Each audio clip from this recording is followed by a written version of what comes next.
Today this is the video for class 10th of chapter life process and the part is 3. Part 1 and 2 we have completed. In part 1 we have studied about nutrition in plant and part 2 we have studied about nutrition in animal, that is human beings. हमने part 1 में nutrition plant में पढ़ा और nutrition human beings में पढ़ा part 2 में. अब हम पार्ट 3 में नेक्स्ट लाइफ प्रोसेस पढ़ने वाले हैं. वो लाइफ प्रोसेस कौन सा है? हमारा रेस्पिरेशन. ठीक है, तो आज हम रेस्पिरेशन के बारे में पढ़ेंगे. तो क्या होता है रेस्पिरेशन? रेस्पिरेशन का मतलब होता है the process in which body obtains energy. वो प्रोसेस जिस प्रोसेस में बॉडी को क्या मिलती है? एनर्जी मिलती है. उस प्रोसेस को हम क्या बोलते हैं? रेस्पिरेशन बोलते हैं. ठीक है, न्यूट्रिशन में हमने ये पढ़ा था कि किस तरीके से न्यूट्रिशन ह्यूमन में कि किस तरीके से जो बॉडी में न्यूट्रिएंट्स होते हैं वो डाइजेस्ट होते हैं.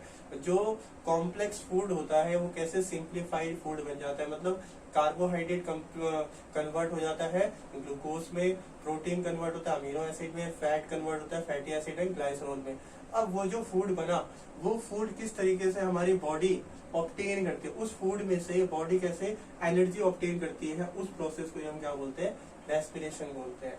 ठीक है, अब वही हम इस पूरे प्रोसेस में देखने वाले हैं. अभी ये ह्यूमंस के बारे में है. ठीक है, तो रेस्पिरेशन में दो स्टेप्स इन्वॉल्व होते हैं. ठीक है, दो प्रोसेस होते हैं रेस्पिरेशन में. एक होता है एक्सटर्नल और एक होता है इंटरनल. ठीक है, अब यही देखने वाले एक्सटर्नल में क्या होता है और इंटरनल में क्या होता है. एक्सटर्नल का मतलब होता है इनहेलेशन प्लस में एक्सेलेशन.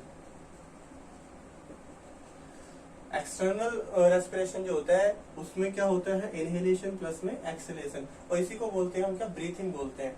ठीक है, रेस्पिरेशन का मतलब ब्रीथिंग नहीं होता. रेस्पिरेशन का एक पार्ट होता है ब्रीथिंग. ठीक है, तो वो पार्ट किस में आता है? एक्सटर्नल में आता है. एक्सटर्नल में क्या होता है? इनहेलेशन प्लस में एक्सेलेशन, और इनहेलेशन एंड एक्सेलेशन ही क्या होता है? ब्रीथिंग होता है. इनहेलेशन क्या होता है? इनहेलेशन का मतलब होता है the process in which inhale of air. ठीक है, which is rich in oxygen. सिर्फ हम जब हम इनहेलेशन करते हैं तो सिर्फ ऑक्सीजन को इनहेल नहीं करते, हम किसको इनहेल करते हैं? एयर को. और ऐसे एयर को इनहेल करते हैं जिसमें ऑक्सीजन की क्वांटिटी ज्यादा होती है. तो इनहेलेशन का मतलब क्या होता है? The process in which inhale of air rich in oxygen. और एक्सेलेशन का मतलब क्या होता है? The process in which exhale of air, वो प्रोसेस जिसमें हम एयर को एक्सेल करते हैं, बाहर निकालते हैं, रिच इन कार्बन डाइऑक्साइड. ठीक है, इसमें रिच होता है ऑक्सीजन, इसमें रिच होता है कार्बन डाइऑक्साइड. ठीक है, अब प्रोसेस क्या होता है वो देखते हैं. ठीक है, एक्सटर्नल में क्या होता है कि एयर जो होती है वो नेसल पैसेज से, मतलब हमारी नोज से एंटर करती है. एयर नोज से भी एंटर हो सकती है और माउथ से भी एंटर होती है, आगे जाके वो मिल जाती है. ठीक है, तो नेसल पैसेज से हमारी एयर एंटर करती है. फार्नेक्स से होते हुए, ये फार्नेक्स वाला पार्ट होता है, फार्नेक्स को ही थ्रोट कहा जाता है. ठीक है, फार्नेक्स को क्या कहते हैं? थ्रोट कहते हैं. तो यहाँ से एयर जाती है, यहाँ पे होता है लार्नेक्स, फार्नेक्स के जस्ट नीचे. लार्नेक्स को ही बोलते हैं वॉइस बॉक्स. ठीक है, हमारी जो आवाज निकलती है वो यहीं से निकलती है, वॉइस बॉक्स होता है. फिर वॉइस बॉक्स का ये बने हुए हैं रिंग्स बनी हुई हैं, इन रिंग्स को बोलते हैं ट्रैकिया. क्या बोलते हैं? ट्रैकिया. सी शेप रिंग होती है. ये कैसी होती है? सी शेप रिंग. ठीक है, ये हमारे इससे प्रेजेंट होती है सी शेप रिंग. और ये रिंग का काम क्या होता है? कार्टिलेज होती है. ठीक है, कार्टिलेज मतलब होता है सॉफ्ट, जो बहुत सॉफ्ट होती है उनको कार्टिलेज बोलते हैं. तो ट्रैकिया में क्या होता है? बहुत सारे सी शेप रिंग होते हैं. इन रिंग का काम क्या होता है? ये जो वॉल्स होती हैं, जो हमारी नेसल पैसेज की जो वॉल्स है उसको कोलैप्स ना करे, मतलब दोनों वॉल्स ना मिल पाए, उसको क्या करते हैं? सेपरेट करके रखती है. अगर वो वॉल मिल जाएगी तो जो एयर है वो नीचे सही से नहीं जा पाएगी. ठीक है, तो इसलिए यहाँ पे क्या होती है? सी शेप रिंग प्रेजेंट होती है. ठीक है, जो कि कोलैप्स वॉल्स को कोलैप्स ना होने में हेल्प करती है. ठीक है, फिर उसके बाद कुछ अब जो एयर आई है वो हमारे यहाँ चली जाती है और कुछ एयर यहाँ चली जाती है. अभी जो एयर आई है उसमें और भी गैसेस हैं.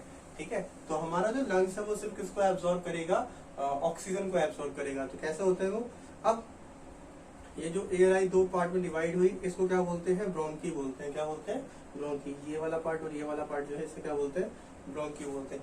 फिर ये ब्रोंकी आगे सब डिवाइड हो रहा है. ये जो ब्रोंकी है आगे सब डिवाइड हो रहा है, इसको बोलते हैं ब्रोंक्यूल्स. क्या बोलते हैं? ब्रोंक्यूल्स. ठीक है, एयर आई नेसल पैसेज होते हुए, नेसल पैसेज हमारे नोज में क्या होते हैं? नोस्ट्रल्स हेयर्स होते हैं. हमारे नेसल पैसेज नोज में क्या होते हैं? हेयर्स होते हैं. उन हेयर का काम क्या होता है? जो एयर जा रही है उस एयर को क्या कर देना? फिल्टर कर देना. ठीक है, तभी एयर एंटर होती है. ठीक है, फिर इस तरीके से आते हुए एयर दो हिस्सों में डिवाइड होती है। किसमें? पहले ब्रोंकी, और ये ब्रोंकी जो होता है आगे जाके बहुत सारे ब्रोंक्यूल्स में डिवाइड हो जाता है, ठीक है। फिर इन ब्रोंक्यूल्स के कॉर्नर में, इन ब्रोंक्यूल्स के कॉर्नर में जैसे यहाँ पे बैलून जैसा बना रखा है, बहुत सारे बैलून जैसा शेप होता है, उसको हम क्या बोलते हैं? एल्व्यूली बोलते हैं। क्या बोलते हैं इसको? एल्व्यूली, ठीक है। तो याद रखना है, पहले एयर ट्रैकिया से किसमें आई? ब्रोंक्यू में। ब्रोंकीज, जो ब्रोंकीज होते हैं वो आगे डिवाइड हो जाते हैं, बहुत सारे ब्रोंक्यूल्स होते हैं उसमें डिवाइड हो जाते हैं, और उन ब्रोंक्यूल्स के कॉर्नर में क्या प्रेजेंट होते हैं? एल्व्यूली, ठीक है। कैसा शेप होता है एल्व्यूली का? बैलून जैसा, कुछ इस तरीके से शेप होता है एल्व्यूली का, ठीक है। जो बनाए हैं इस तरीके से क्या होता है? शेप होता है एल्व्यूली का। और इसी एल्व्यूली में क्या एब्जॉर्ब होता है? ऑक्सीजन। एल्व्यूली में क्या एब्जॉर्ब होता है? ऑक्सीजन एब्जॉर्ब हो जाता है, ठीक है। अब और यहाँ पे क्या प्रेजेंट होता है? नीचे एक बोन प्रेजेंट होती है, उसको हम क्या बोलते हैं? डायफ्राम बोलते हैं। क्या बोलते हैं? डायफ्राम। इस डायफ्राम का ब्रीथिंग में बहुत इन्वॉल्वमेंट होता है। वो क्या काम होता है डायफ्राम का? ये मूवमेंट में हेल्प करता है। किसमें हेल्प करता है? मूवमेंट में। जो चेस्ट अप एंड डाउन होता है ब्रीथिंग करते समय, इनहेलेशन और एक्सहेलेशन के टाइम पे, वो कौन हेल्प कराता है? डायफ्राम कराता है, ठीक है। और ये हमारे दो क्या होते हैं? लंग्स होते हैं, ठीक है। इनको लंग्स कहा जाता है।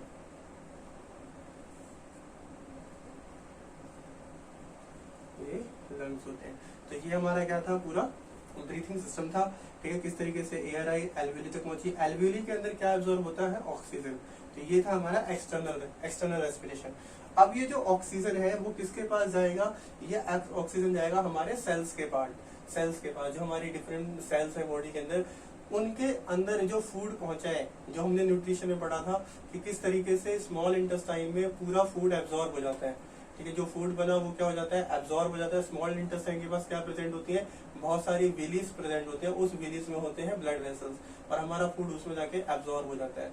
अब फूड हमारे सेल्स के पास चला गया, अब वहां पे क्या जाएगा? ऑक्सीजन जाएगा। वो ऑक्सीजन उस फूड में से क्या निकालेगा? एनर्जी निकालेगा, ठीक है। तो एल्व्यूली से, एल्व्यूली के पास क्या होती है? एल्व्यूली पे ऑक्सीजन होता है, ऑक्सीजन एब्जॉर्ब हो जाता है। फिर यहाँ से क्या जाती है? Blood vessels. ये एल्व्यूली है, यहाँ से ब्लड वेसल्स जा रहा है, ठीक है। ये ब्लड वेसल्स कहाँ जाता है? हमारे डिफरेंट सेल के पास जाता है। ये हमारा सेल है, ठीक है। तो ब्लड वेसल से होते हुए ऑक्सीजन चला जाता है हमारे सेल के पास, लेकिन ऐसे आराम से, मतलब ब्लड में ऑक्सीजन मिक्स नहीं होता, क्योंकि जो ऑक्सीजन होता है वो सॉल्युबल नहीं होता ब्लड के अंदर, ठीक है। तो यहाँ पे एल्व्यूली में क्या था? ऑक्सीजन था, दैट इज ब्लड वेसल, ठीक है। उस ब्लड वेसल में क्या प्रेजेंट होता है? हेमोग्लोबिन। क्या प्रेजेंट होता है? हेमोग्लोबिन। वही हेल्प करता है ट्रांसपोर्टेशन ऑफ ऑक्सीजन में, ठीक है। ये नहीं होता है कि सिंपल ब्लड के अंदर ऑक्सीजन मिल जाएगा और वो ट्रांसपोर्ट हो जाएगा, क्योंकि ब्लड या वाटर उसमें ऑक्सीजन सॉल्युबल नहीं होता है। Oxygen is not soluble in blood और वाटर। तो ब्लड वेसल तो प्रेजेंट होती है, लेकिन उसके अंदर ऑक्सीजन सॉल्युबल नहीं होता है। तो ब्लड के अंदर एक पिगमेंट होता है, उसको हम क्या बोलते हैं? हेमोग्लोबिन, ठीक है। ब्लड के अंदर एक पिगमेंट होता है, डेट इज कॉल्ड हेमोग्लोबिन। वही हेमोग्लोबिन कैरियर होता है ऑक्सीजन का। कैरियर मतलब जो ऑक्सीजन को ट्रांसपोर्ट करता है, ये बात याद रखनी है, ठीक है। Name the pigment help in the transportation of oxygen from alveoli to different part of the cell. Alveoli से different part of the cell में कैसे जाता है ऑक्सीजन? Because of haemoglobin. तो एल्व्यूली में ब्लड वेसल में पिगमेंट प्रेजेंट होता है हेमोग्लोबिन। वही हेमोग्लोबिन क्या करता है? ऑक्सीजन को सेल के पास लेके जाता है। तो ये ऑक्सीजन जो है वो कहाँ पहुंच गया? सेल के पास पहुंच गया, और उधर से क्या आ जाता है? फूड आ जाता है। जो डाइजेशन के टाइम पे जो फूड एब्जॉर्ब करा था स्मॉल इंटेस्टाइन में, विलीज में, वो क्या आ जाएगा? फूड आ जाएगा, ठीक है। अब ये जो होगा, अब ये जो प्रोसेस होगा वो किसमें होता है? सेल के अंदर जो माइटोकॉन्ड्रिया प्रेजेंट होता है। Mitochondria is called power house of the cell. Mitochondria को क्या कहते हैं? Power house of the cell बोलते हैं। अब इधर से एल्व्यूली से ऑक्सीजन गया, और वहां से क्या आ गया? फूड आ गया स्मॉल इंटेस्टाइन से। तो ये फूड है C6H12O6, दैट इज फूड। अब C6H12O6 मतलब क्या है? फूड। ऑक्सीजन जब इससे मिला तो क्या निकालेगा? कार्बन डाइऑक्साइड, वाटर प्लस में एनर्जी, ठीक है। यही हमारा क्या होता है? रेस्पिरेशन होता है। अब ये बैलेंस नहीं है, बैलेंस खुद से करोगे। हमने केमिकल रिएक्शन एंड इक्वेशन में बैलेंस करा है इसको, ठीक है। तो ये फूड था, ठीक है। फूड के पास जैसे ही ऑक्सीजन पहुंचा, कहाँ पे? माइटोकॉन्ड्रिया पे। कौन लेके गया? हेमोग्लोबिन। तो ये फूड ऑक्सीजन से रिएक्ट करेगा, और ऑक्सीजन से रिएक्ट करके क्या बनाएगा? Carbon dioxide plus water plus में एनर्जी। यही एनर्जी हमें चाहिए होती है। अब यहाँ पे जो कार्बन डाइऑक्साइड निकल रहा है, ये कार्बन डाइऑक्साइड भी वापस आएगा, ठीक है। कार्बन डाइऑक्साइड भी कहाँ आएगा, एल्वेली के पास आता है। तो कार्बन डाइऑक्साइड को जो ट्रांसपोर्ट करता है वो कैसे ट्रांसपोर्ट होता है, कार्बन डाइऑक्साइड भी उसके अंदर सॉल्युबल नहीं होगा, ब्लड के अंदर कार्बन डाइऑक्साइड भी सॉल्युबल नहीं होगा, तो कैसा आएगा, डिफ्यूजन प्रोसेस से। किस प्रोसेस से, डिफ्यूजन। डिफ्यूजन का मतलब होता है movement of gases from higher concentration to lower concentration. तो कार्बन डाइऑक्साइड कैसे ट्रांसपोर्ट होता है, डिफ्यूजन प्रोसेस से वो वापस आ जाता है।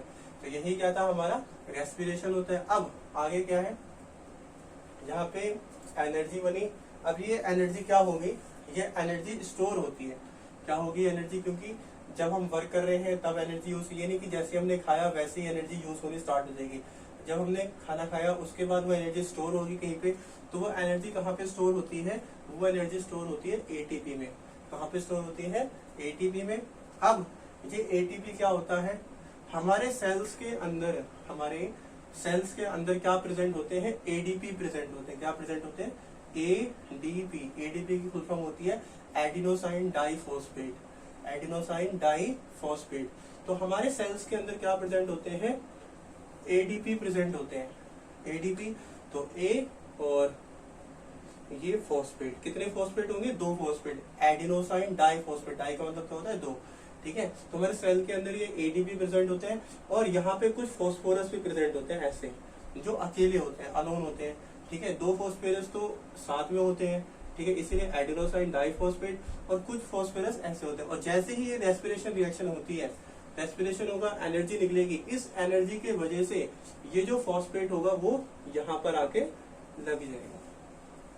ये जो फॉस्फोरस अलग था, इस एनर्जी की वजह से ये क्या होगा, यहाँ पर आके लग जाएगा। तो यहाँ पर आके लगेगा तो ये क्या बन जाएगा, अब 3 फॉस्फेट हो गए, तो डेट इज एडिनोसाइन ट्राइफॉस्फेट। क्या हो गया ये, एडिनोसाइन ट्राइफॉस्फेट, ठीक है। तो एटीपी में क्या होता है, ये जो एनर्जी निकली खाना खाने के बाद ऑक्सीजन से रिएक्ट करके, ऑक्सीजन ने क्या करा, इस फूड को ब्रेक कर दिया। फूड को ब्रेक करने से कार्बन डाइऑक्साइड, वाटर और एनर्जी। अब ये जो एनर्जी है वो कहाँ पे स्टोर होती है, एटीपी में। और एटीपी कैसे बना, हमारे सेल्स के अंदर एडीपी प्रेजेंट होता है। वो एडीपी जब एनर्जी निकलती है तो वो फॉस्फोरस उससे मिल जाता है और क्या बन जाता है, एटीपी। उस एटीपी के अंदर हमारी एनर्जी क्या हो जाती है, स्टोर हो जाती है। और फिर इसीलिए एटीपी को क्या कहा जाता है, एनर्जी करेंसी ऑफ सेल कहा जाता है। क्या कहते हैं इसको, energy currency of cell. ATP is called energy currency of cell because, क्यों कहते हैं, क्योंकि वो सारी एनर्जी को क्या कर लेता है, स्टोर कर लेता है। और फिर जब हमें एनर्जी की जरूरत होती है, ठीक है, जब हमें कुछ भी काम करते हैं एनर्जी लगती है, तो वापसी क्या होगा, ये जो फॉस्फोरस है ये टूट जाएगा। ये जो फॉस्फोरस था वो ब्रेक हो जाएगा। ब्रेक होने के बाद फिर से क्या बन जाएगा, एडीपी बन जाएगा, ठीक है। एक फॉस्फोरस टूट जाएगा, टूटने के बाद एडीपी बन जाएगा, और उस एडीपी से हम एनर्जी क्या कर लेंगे, यूज कर लेंगे। तो जब हमें स्टोर कराना होगा तो स्टोर कराने के लिए वो क्या बन जाएगा, एटीपी। और जब हमें एनर्जी को यूज करना होगा तो वहां से वो फॉस्फोरस ब्रेक हो जाएगा और क्या बन जाएगा, एडीपी। और एडीपी से हम एनर्जी को यूज कर सकते हैं। एटीपी में सिर्फ एनर्जी स्टोर होती है, ये बात आपको ध्यान रखनी है। तो ये जो रेस्पिरेशन था इसमें ऑक्सीजन का इन्वॉल्वमेंट था। ये जो भी हमने रेस्पिरेशन देखा इसमें ऑक्सीजन का इन्वॉल्वमेंट था, इसीलिए इसको बोलते हैं एरोबिक रेस्पिरेशन। क्या बोलते हैं इसको हम, एरोबिक रेस्पिरेशन। रेस्पिरेशन के भी कुछ टाइप्स होते हैं हमारे। तो अभी मैंने आपको कुछ चीजें बताई, वो चीजें क्या थी कि ऑक्सीजन को कौन ट्रांसपोर्ट कराता है, एल्वेली से। ऑक्सीजन को ट्रांसपोर्ट कराता है एल्वेली से कौन, ब्लड के अंदर एक पिगमेंट प्रेजेंट होता है, उस पिगमेंट को क्या बोलते हैं, हेमोग्लोबिन। वही ट्रांसपोर्ट कराता है जो हमारे सेल तक लेके जाता है। फिर उसके बाद ये जो रेस्पिरेशन था, ये रेस्पिरेशन कौन सा था, aerobic, aerobic respiration. What is aerobic respiration, जिसमें ऑक्सीजन इन्वॉल्व होता है। The respiration in which oxygen is involve is called aerobic respiration. और आपको याद रखना है एरोबिक रेस्पिरेशन में क्या बनता है, एरोबिक रेस्पिरेशन में कार्बन डाइऑक्साइड प्लस में वाटर प्लस में एनर्जी, और ये एनर्जी बहुत ज्यादा होती है, ठीक है। तो ये एरोबिक रेस्पिरेशन था। अब दूसरी रेस्पिरेशन होती है हमारी एनारोबिक। क्या होती है, एनारोबिक रेस्पिरेशन। एनारोबिक रेस्पिरेशन मतलब होता है विदाउट ऑक्सीजन। वो रेस्पिरेशन जिसमें ऑक्सीजन इन्वॉल्व नहीं होता। तो मतलब यहाँ पे फूड तो है, उस फूड में ऑक्सीजन इन्वॉल्व नहीं है, वहां पे ऑक्सीजन ही नहीं होगा, ठीक है। ये था C6H12। किसकी बात कर रहे हैं, एनारोबिक की बात कर रहे हैं, एनारोबिक रेस्पिरेशन। तो एनरोबिक रेस्पिरेशन में ऑक्सीजन ही इन्वॉल्व नहीं होता, विदाउट ऑक्सीजन होता है। किसके अंदर होता है? जो छोटे छोटे क्रिएचर्स होते हैं, छोटे छोटे बैक्टीरियाज होते हैं, उसके अंदर इतना लंबा प्रोसेस नहीं होता, ठीक है। तो वहां पे ऑक्सीजन ही इन्वॉल्व नहीं होगा, विदाउट ऑक्सीजन किसमें? एनरोबिक रेस्पिरेशन में। और वो क्या प्रोड्यूस करेगा? इथेनॉल। क्या प्रोड्यूस करता है?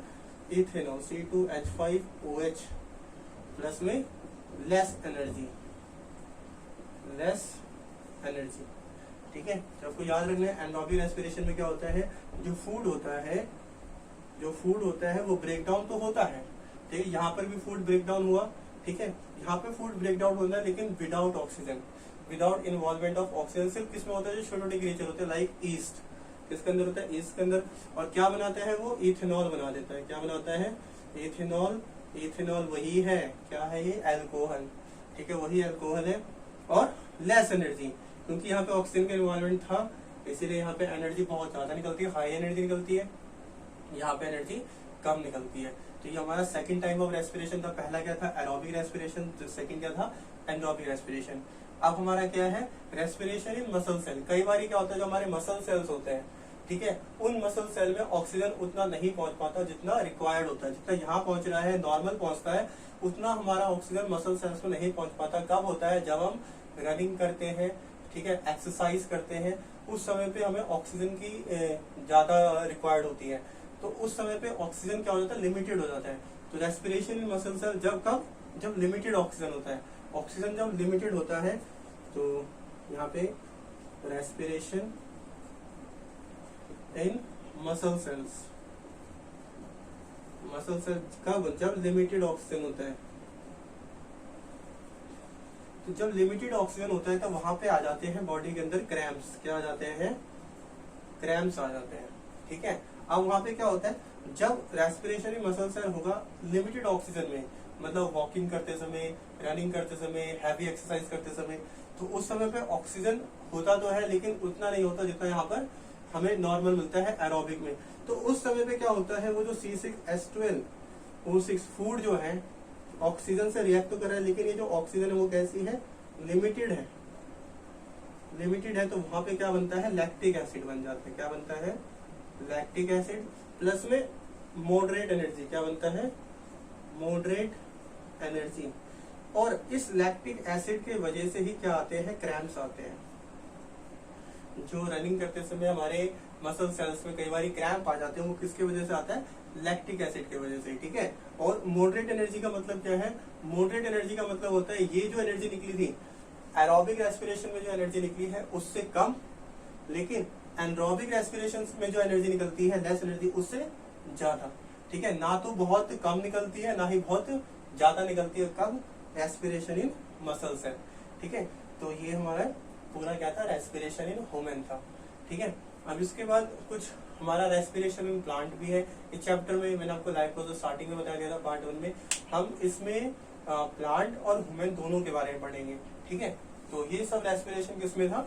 Respiration in human. रेस्पिरेशन के 3 टाइप देखे, एरोबिक, एनरोबिक और respiration in muscle cell that is limited oxygen. ये सब याद करना है आपको। कब एरोबिक रेस्पिरेशन में क्या बनता है, एनरोबिक में क्या बनता है, और मसल सेल्स में लिमिटेड ऑक्सीजन में क्या होता है, ये सब याद रखना, ठीक है। प्लांट की अगर बात करें,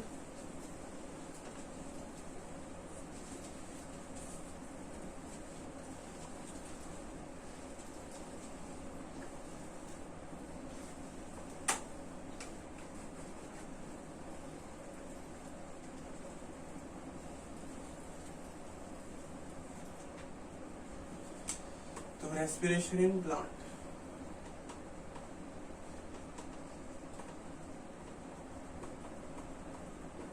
बहुत छोटा सा कॉन्सेप्ट है। इसके ऊपर क्या है, ठीक है। अगर हम डे की बात कर रहे हैं, किस टाइम?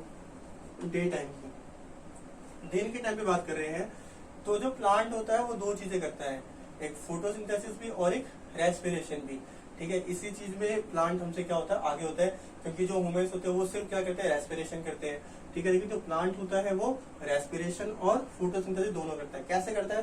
फोटोसिंथेसिस तो हमने न्यूट्रिशन में देखा था, उसमें 3 स्टेप्स इन्वॉल्व होते हैं, वो हमने देख लिया था। रेस्पिरेशन कैसे करता है वो देखते हैं, ठीक है। ये कब के टाइम है? डे के टाइम है, ठीक है। तो डे के टाइम पे प्लांट 2 चीजें करता है, एक करता है फोटोसिंथेसिस, ठीक है, और एक करता है रेस्पिरेशन, ठीक है। डे के टाइम पे क्योंकि सनलाइट प्रेजेंस होती है तो वहां पे दो चीजें कर सकते हैं, एक फोटोसिंथेसिस और एक रेस्पिरेशन। यहाँ पे फोटोसिंथेसिस ज्यादा बना रखा है हमने, ज्यादा इसलिए बना रखा है क्योंकि डे टाइम पे फोटोसिंथेसिस प्लांट ज्यादा करता है और रेस्पिरेशन कम करता है या फिर ना के बराबर करता है, ठीक है। अब होता क्या है, फोटोसिंथेसिस में क्या होता है, ये कार्बन डाइऑक्साइड लेता है प्लांट, CO2 लेता है। फोटोसिंथेसिस में क्या होता है, वो कार्बन डाइऑक्साइड लेता है और ऑक्सीजन एक्सहेल करता है। इनहेल क्या करता है, कार्बन डाइऑक्साइड, और एक्सहेल क्या करता है, ऑक्सीजन। कार्बन डाइऑक्साइड बहुत हाई अमाउंट में करता है, बहुत हाई अमाउंट में वो कार्बन डाइऑक्साइड को बाहर से लेता है और बहुत हाई अमाउंट में ऑक्सीजन को बाहर वो देता है। लेकिन वही रेस्पिरेशन में क्या होता है, ऑक्सीजन अंदर जाएगा और कार्बन डाइऑक्साइड बाहर जाएगा, ऑक्सीजन अंदर जाएगा और कार्बन डाइऑक्साइड बाहर जाएगा। लेकिन ये इतना कम होता है उस समय पे, क्योंकि उस समय पे क्या हो रहा होता है, फोटोसिंथेसिस ज्यादा अमाउंट में हो रहा होता है। तो यहाँ पे ऑक्सीजन बहुत ज्यादा अमाउंट में बाहर जा रही होती है और कार्बन डाइऑक्साइड बहुत ज्यादा अमाउंट में अंदर आ रही होती है।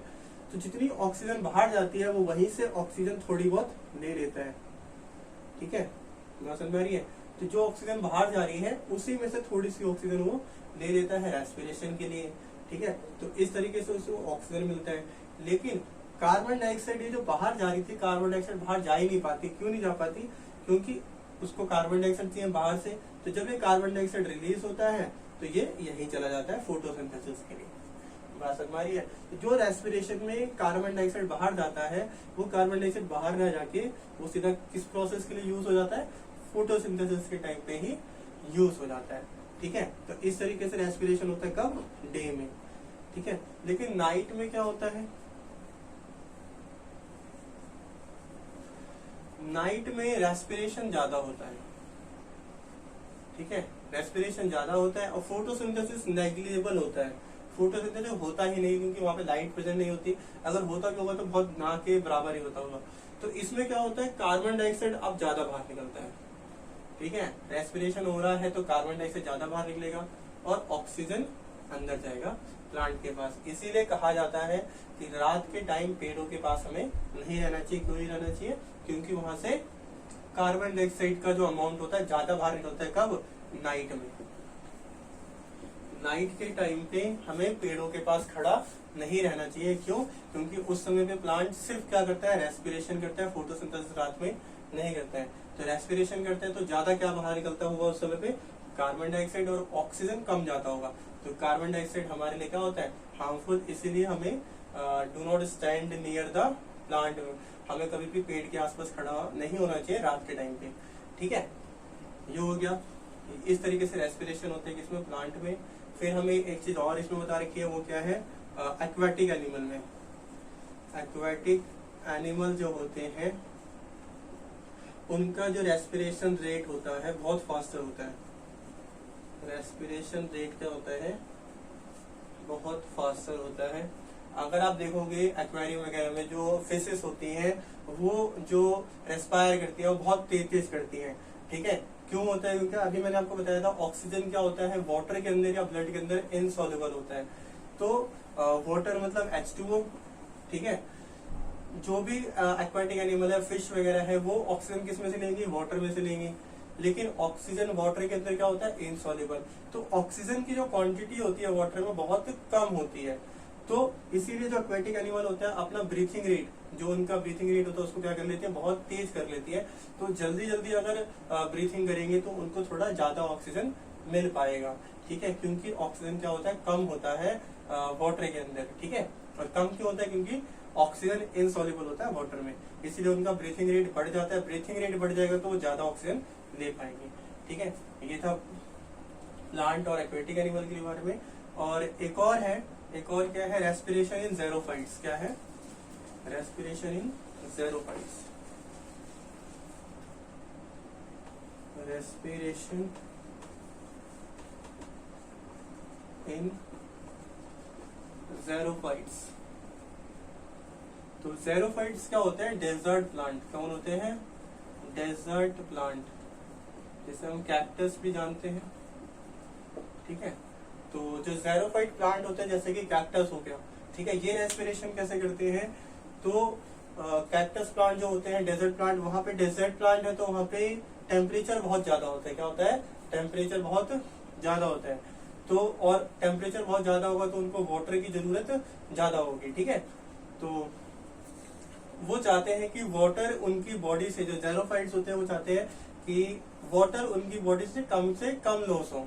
ठीक है, तो इसीलिए जो रेस्पिरेशन होता है वो सिर्फ कब करते हैं वो लोग? रेस्पिरेशन या फोटोसिंथेसिस, रेस्पिरेशन या फोटोसिंथेसिस ज़ेरोफाइट्स कब करते हैं? नाइट के टाइम पे करते हैं। ठीक है, अब रेस्पिरेशन तो नाइट में हो सकता है, लेकिन फोटोसिंथेसिस नाइट में कैसे होता है?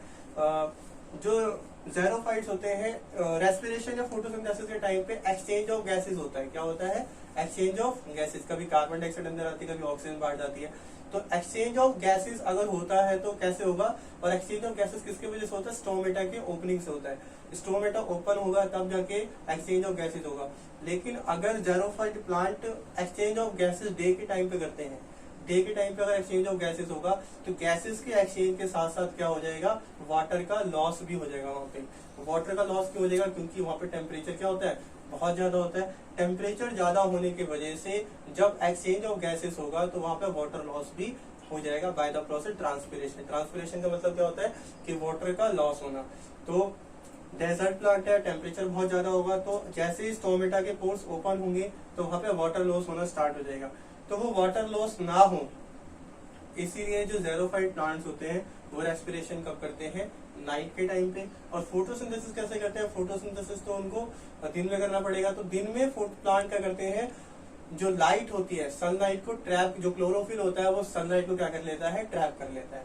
ठीक है, दिन के टाइम पे जो क्लोरोफिल होता है वो सनलाइट को ट्रैप कर लेता है, और रात के टाइम पे जो भी रिएक्शन होती है उस रिएक्शन को वो कर देता है। तो रात के टाइम पे ही एक्सचेंज ऑफ गैसेस, जो कैक्टस होता है या फिर ज़ेरोफाइट होता है, वो अपना एक्सचेंज ऑफ गैसेस करते हैं। ठीक है, तो यही था हमारा रेस्पिरेशन में। अब नेक्स्ट पार्ट में हम लोग क्या पढ़ने वाले हैं? ट्रांसपोर्टेशन पढ़ने वाले हैं, मतलब हमारे हार्ट के बारे में पढ़ेंगे। ठीक है।